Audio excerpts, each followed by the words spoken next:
The people who've been developing stroke thrombectomy are interventional, called neurointerventionalists. The general class of practitioners are neurointerventionalists. Traditionally, you can become a neurointerventionalist by either training in one of three specialties to begin with: neurology, neurosurgery, and neuroradiology. The importance, it's not only important to be able to use the device technically, but it's important to understand the disease and understand the anatomy. There are some centers where interventional radiologists and cardiologists have been trained to do this, but they have to go through a process of being trained in the neurological aspects of stroke as well as the anatomy of the cerebrovasculature. Back in 2013, there was publication of 3 trials which were negative in terms of thrombectomy versus medical management. So that kind of set a negative look on the procedure. But those trials were done with the older devices, especially the Mercy device, which opens up the artery 20 to 40% of the time. So with the publication of Mr. Clean, using the new stent retrievers and the larger aspiration devices, which open up the artery up to 80–90% of the time,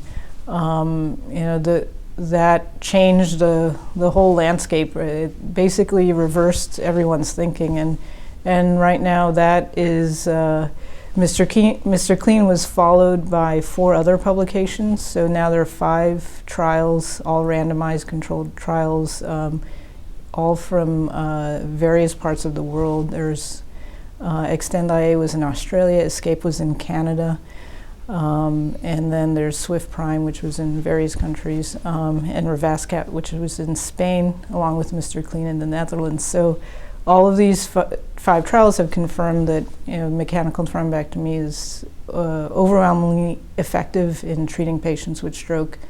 In fact, the number needed to help someone is between 3 and 4, which is very low for a medical treatment. At this point, the guidelines came out.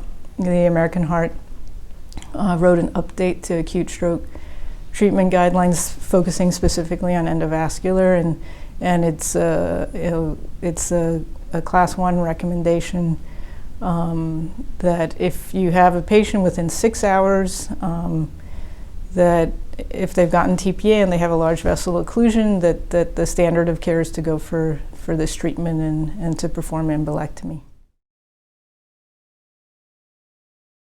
That's the next area of research and organization of the care is to develop stroke systems that can care for all these patients. And right now, even within New York, there's a disparity between where in the city are the centers that can provide this care. For instance, a lot of the big centers are in Manhattan. So if you're in Queens, right now there's actually no center in Queens that performs embolectomy. So you have to be transferred.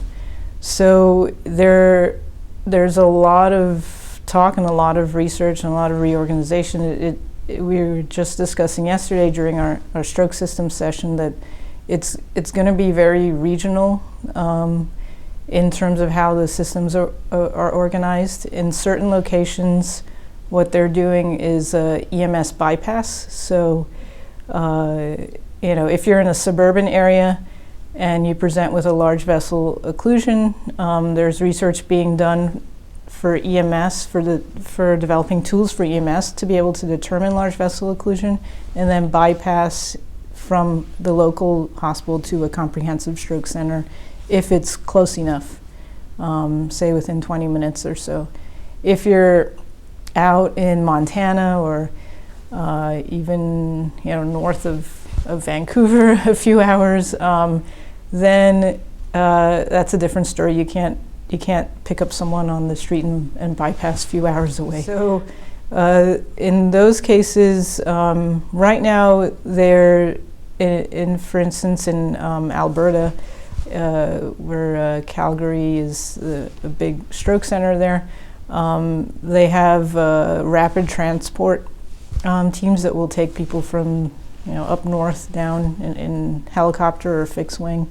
There are some centers where and that may be the place where other practitioners, if they're cardiologists or interventional radiologists, they can be trained to do this procedure. That may be a place where it may be feasible and it may be better for the patient, but it's not yet.